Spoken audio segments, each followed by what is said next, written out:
নলবাৰী জিলাৰ এছাম অবিবি শিক্ষকে নিযুক্তি পোৱাৰ পিছতো সেই নিযুক্তি পত্ৰসমূহ ৰাজনৈতিক মেৰপাছৰ আবদ্ধ কৰি ৰাখি আমাৰ জীৱনলৈ অন্ধকাৰ নমাই আনিলে। তাক লৈ আমি চিন্তিত। যোৱা 14 সংখ্যক কেবিনেট বৈঠকত আমি এই 24 বছৰে যি আমাৰ ন্যায় প্ৰাপ্যৰ বাবে আমি অপেক্ষাৰত হৈ আছিলোঁ, শেহতীয়াভাৱে 14 সংখ্যক কেবিনেট বৈঠকে সেই সকলোবোৰ আমাৰ আশাত চেঁচা পানী ঢলাৰ পিছত আমি আজি সংবাদমেল দিবলৈ বাধ্য হ'লোঁ। নলবাৰীত পুনৰ গৰজি উঠিছে 2001 চনৰ অবিবি শিক্ষক।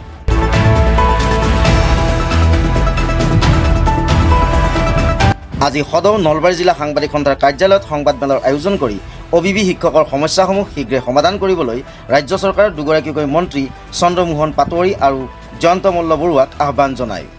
লগতে তেওঁলোকৰ প্ৰাপ্য চাকৰিসমূহ ঘূৰাই দিবলৈ অনুৰোধ জনায়। অতুল ভূঞাৰ প্ৰতিবেদন, প্ৰতিবেদক লাইভ। যোৱা 27/6/2024 তাৰিখে অসম চৰকাৰৰ 14 সংখ্যক কেবিনেট বৈঠকত নলবাৰী জিলাৰ অবিবি শিক্ষকৰ নামত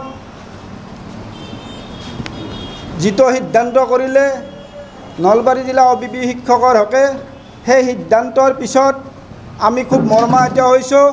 আমিয়েই নহয়, সমগ্ৰ নলবাৰী জিলাৰ বুদ্ধিজীৱীসকলেও ইয়াক লৈ চিন্তিত হৈছে যে যোৱা 2001 চনৰ মাৰ্চ মাহৰ শেষৰ ফালে তেতিয়াৰ অসম গণ পৰিষদ দলৰ চৰকাৰৰ নেতৃত্বত অসম গণ পৰিষদ দলৰ চৰকাৰৰ কাৰ্যকালৰ শেষৰ ফালে সমগ্ৰ অসমত 7,066টা অবিবি আঁচনিৰ অধীনত যি নিযুক্তি প্ৰদান কৰা হৈছিল, সেই নিযুক্তি প্ৰদানৰ সেই 7,066টা অবিবি শিক্ষকৰ পদৰ ভিতৰত নলবাৰী জিলাত এম ই আৰু এল পি স্কুলত 415টা, এম ইত 135টা আৰু এল পিত 280টা শিক্ষক পদ অনুমোদিত শিক্ষক পদৰ বিপৰীতে যি নিযুক্তি প্ৰদান কৰিছিল, তাৰ ঠিক 3 মাহ পিছতে পুনৰ চৰকাৰ বদলাৰ পিছত, তেতিয়া কংগ্ৰেছ দলৰ চৰকাৰ হোৱাৰ পিছত এক ৰাজনৈতিক ষড়যন্ত্ৰৰ বলি হ'বলৈ আমি লগা হ'ল। আমাৰ বাবে খুব দুৰ্ভাগ্যৰ বিষয় যে আমাৰ সেই সময়ৰ নিযুক্তিকালৰ প্ৰয়োজনীয় সকলো তথ্য থকাৰ পিছতো সেই সময়ৰ চাব ডিভিজনেল এডভাইচাৰী বৰ্ডৰ এপ্ৰুভ লিষ্টৰ আধাৰত নলবাৰী জিলাৰ এছাম অবিবি শিক্ষকে নিযুক্তি পোৱাৰ পিছতো সেই নিযুক্তি পত্ৰসমূহ ৰাজনৈতিক মেৰপাছৰ আবদ্ধ কৰি ৰাখি আমাক যি আমাৰ জীৱনলৈ অন্ধকাৰ নমাই আনিলে, তাক লৈ আমি চিন্তিত।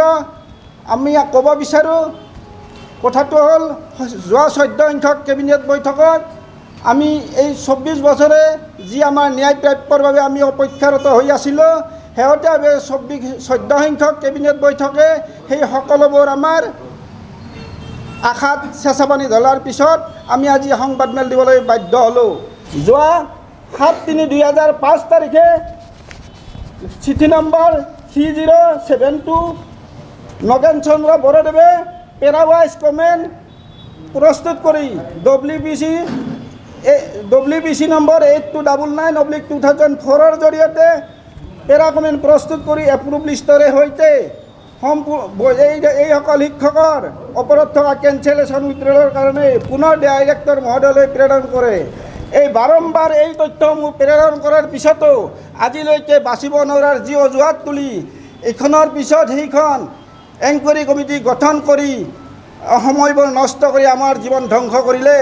সেইসকল যিসকল বিষয়া কৰ্মচাৰী এই তথ্যসমূহ অন্ধকাৰত ৰাখি আমাৰ জীৱনলৈ হেতালি খেলিলে, আমি ক'ব বিচাৰোঁ যে ইয়াৰ এটা উচিত তদন্ত হ'বই লাগিব। ইয়াৰ কাৰণে আমি প্ৰয়োজন সাপেক্ষে আমি মৃত্যুকো ভয় নকৰোঁ, আমি মৰিবলৈ প্ৰস্তুত আছোঁ। কিন্তু কথা হ'ল, ইমানবোৰ তথ্য থকাৰ পিছতো শেহতীয়াভাৱে কেনেকৈ আমাক স্বয়ং আঁচনিৰ জৰিয়তে মাননীয় মুখ্যমন্ত্ৰী মহোদয় তথা তেখেতৰ কেবিনেট মন্ত্ৰীবৰ্গই এই সিদ্ধান্তটো ল'লে, আমাৰ বাবে দুৰ্ভাগ্যজনক কোনো কথা হ'ব নোৱাৰে ইয়াতকৈ। আৰু ইয়াতকৈ ডাঙৰ কথা হ'ল, মাননীয় মুখ্যমন্ত্ৰী মহোদয়ে প্ৰায়ভাগ সময়ে সময়ে বিভিন্ন প্ৰচাৰ মাধ্যমতে কৈছে যে শিৱসাগৰ জিলাৰ নন মেট্ৰিক শিক্ষককো শিক্ষক সজাই তেখেতসকলক ভাত দিছে। আমি মাননীয় মুখ্যমন্ত্ৰী মহোদয়ক আমি শলাগ লৈছোঁ, ধন্যবাদ জনাইছোঁ। যদি নন মেট্ৰিক শিক্ষকসকলক আপুনি ভাতৰ ব্যৱস্থা কৰিছে, তেনেহ'লে আপুনি নলবাৰীৰে সন্তান হৈ এজন মুখ্যমন্ত্ৰী হৈ আপুনি কিয় এই আমাৰ বৈধ শিক্ষকসকলৰ ওপৰত ইমান তথ্য থকাৰ পিছতো আমাক এই অন্যায়ৰ ফালে লৈ গুচি গ'ল। আমি মাননীয় মুখ্যমন্ত্ৰী মহোদয় আপোনাক পুনৰ অনুৰোধ জনাওঁ যে আপুনি অন্ততঃ এই কেবিনেটৰ সিদ্ধান্ত আপুনি পুনৰ বিবেচনা কৰক।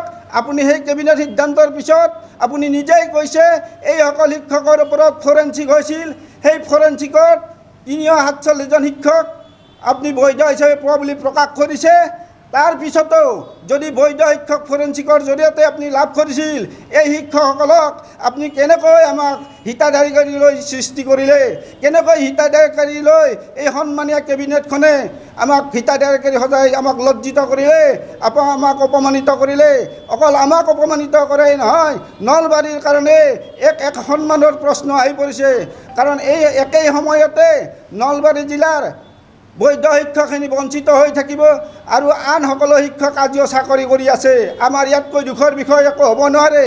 আৰু আমি এই চেগতে ক'ব বিচাৰোঁ, যিহেতুকে অগপ চৰকাৰৰ দিনত এইবোৰ নিযুক্তি হৈছিল, আজি এইখন চৰকাৰ অগপ চৰকাৰৰ লগত অংশীদাৰ।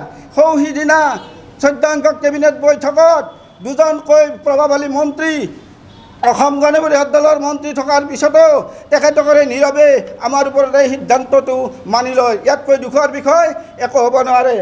উচ্চ ন্যায়ালয়ৰ ন্যায়াধীশ সন্মানীয় ডি বিশ্বাসদেৱই WPC 6469/2001 গোচৰৰ ভিত্তিত যি ৰায়দান দিছিল, সেই ৰায়দানে তেতিয়াই কৈ থৈছিল যে ইয়াত বাচিব নোৱাৰাৰ কোনো কাৰণ নাই।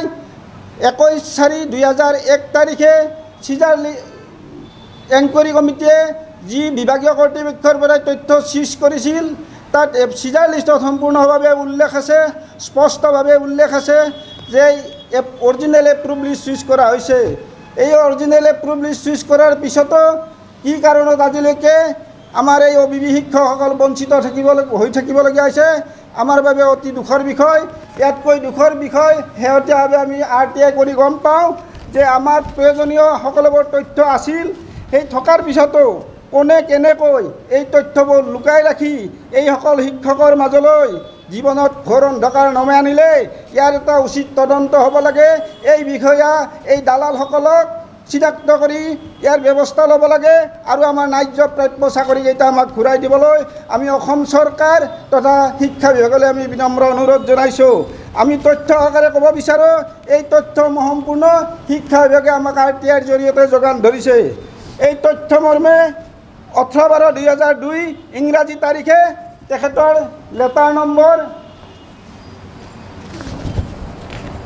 15,221 18/12/2001 তাৰিখে জিলা শিক্ষা বিষয়াই সম্পূৰ্ণ মহামান্য ন্যায়ালয়ৰ 4/12/2001 তাৰিখৰ কেছৰ আধাৰত যি তথ্য 105জন ME স্কুলৰ OBB শিক্ষকৰ বিপৰীতে সম্পূৰ্ণ এপ্ৰুভ লিষ্ট সহিতে বিভাগীয় কৰ্তৃপক্ষলৈ অৰ্থাৎ ডিৰেক্টৰ মহোদয়লৈ প্ৰেৰণ কৰিছিল কেঞ্চেলেশ্যন উইথড্ৰলৰ কাৰণে। তাৰ পিছতো আজিলৈকে এইবোৰ তথ্য অন্ধকাৰত ৰখা হ'ল। ইয়াৰ পিছত পুনৰ আন এখন তথ্যৰে পুনৰ 22/5/2003 তাৰিখে পুনৰ আন এখন অনুৰূপ তথ্যৰে আমাৰ এই শিক্ষকসকলৰ কেঞ্চেলেশ্যন উইথড্ৰলৰ বাবে ডিৰেক্টৰ মহাশয়ৰ জৰিয়তে প্ৰিন্সিপাল ছেক্ৰেটাৰীলৈ প্ৰেৰণ কৰে আৰু ইয়াৰ প্ৰেৰণৰ প্ৰতিলিপি তেতিয়াৰ মাননীয় শিক্ষামন্ত্ৰী, মাননীয় শিক্ষা সঞ্চালক DC মহোদয় তথা সেই সময়ৰ এই জিলাখনৰ মন্ত্ৰী বিধায়কসমূহলৈও প্ৰেৰণ কৰিছিল, অৰ্থাৎ 2003 চনতেই। ইয়াৰ পিছতো এই তথ্যসমূহ কোনে কেনেকৈ লুকাই ৰাখিছিল, এইটো ৰহস্যৰ বিষয়। কাৰণ তেতিয়াৰ জিলাখনৰ মন্ত্ৰী MLA সমূহে ইয়াৰ তথ্যৰ প্ৰতিলিপি পোৱাটো আমাক RTI ইয়াক প্ৰমাণ কৰি দিয়ে।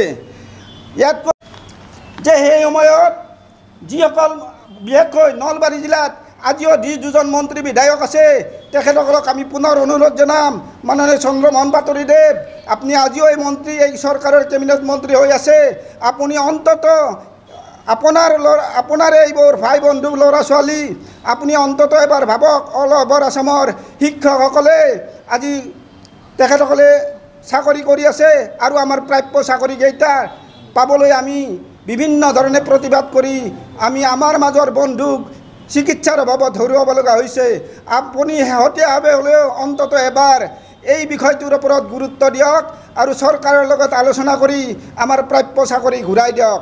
আৰু আমি আন এটা কথা ক'ব বিচাৰিছোঁ যে মাননীয় মন্ত্ৰী মহোদয় 1991 চনৰ পৰা 2001 চনৰ ভিতৰত ইৰেগুলাৰ হৈ থকা শিক্ষকখিনিক যি নিযুক্তি প্ৰদান কৰিছিল ৰিএডজাষ্টমেণ্ট, ৰিএপইণ্টমেণ্ট আৰু টিউটৰ হিচাপে, তাৰ ভিতৰত নলবাৰী জিলাতো 149জন শিক্ষক নিযুক্তি দিছিল। আমি সেই ক্ষেত্ৰত আমি মাননীয় মন্ত্ৰী মহোদয় তথা চৰকাৰক ধন্যবাদ জনাম যে আপুনি যিকোনো প্ৰকাৰে সেইসকলৰ সমস্যা সমাধান কৰিলে। কিন্তু আমি দুখৰ বিষয়, ইয়াৰ জৰিয়তে RTI কৰি গম পাওঁ যে এই 149জন শিক্ষকৰ ভিতৰত সম্পূৰ্ণ ভুৱা শিক্ষক কেইজনমান আমি RTI জৰিয়তে পাবলৈ সক্ষম হৈছোঁ। কেনেকৈ এই ভুৱা শিক্ষকসকল আপোনাৰ কাৰ্যকালত সোমাল, কেনেকৈ এই ভুৱা শিক্ষকসকলক আপুনি আপোনাৰ কেবিনেটে শিক্ষকলৈ পৰিৱৰ্তন কৰিলে আৰু আমাক এই বৈধ শিক্ষকক আপুনি কোনো ধৰণৰ সদিচ্ছা প্ৰকাশ কৰা নাই, এইটো আমাৰ বাবে অতি দুখৰ বিষয়। আৰু ক'ব বিচাৰোঁ যে এই ক্ষেত্ৰত 2005লৈকে 99 চনৰ পৰা 2005লৈকে এই অবৈধ শিক্ষকসকলে যোনকেইজন শিক্ষকৰ 7জন শিক্ষকৰ মই RTI কৰিছিলোঁ 2005 আৰু 2006লৈকে দৰমহা লৈছে। আনকি তাৰ 3জন শিক্ষকে পুনৰ RTI জৰিয়তে মোক প্ৰকাশ কৰিছে যে তেখেতসকলে 99 চনত নিযুক্তি পোৱা নাছিল, 2021 চনতহে নিযুক্তি পাইছিল। যদি 2021 চনত নিযুক্তি পাইছিল, ইয়াৰ এটা উচিত তদন্ত আহ্বান কৰিছোঁ। ইয়াত এটা উচিত তদন্ত বিচাৰিছোঁ আজি সংবাদমেলৰ জৰিয়তে। এই টকাসমূহ কোন বিষয়াই কাৰ হাতলৈ গ'ল, কোন ইয়াত জড়িত আছে, কোন প্ৰভাৱশালী নেতা ইয়াত জড়িত আছে, এই সকলোৰ স্পষ্ট হ'ব লাগে। এইটোৱে আমাৰ আহ্বান। আমি আৰু সদৌ মাননীয় মুখ্যমন্ত্ৰী মহোদয় তথা কেবিনেট মন্ত্ৰীবৰ্গক অনুৰোধ জনাম যে আপোনালোকে যি আমাৰ নলবাৰীক অন্যায়ৰ সিদ্ধান্ত ল'লে, সেই সিদ্ধান্তৰ ক্ষেত্ৰত পুনৰ এবাৰ বিবেচনা কৰক।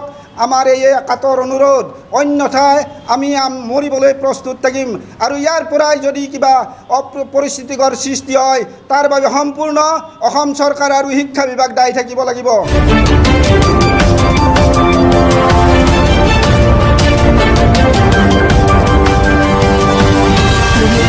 প্ৰতিবেদক লাইভ পোহৰৰ দিশে এখোজ।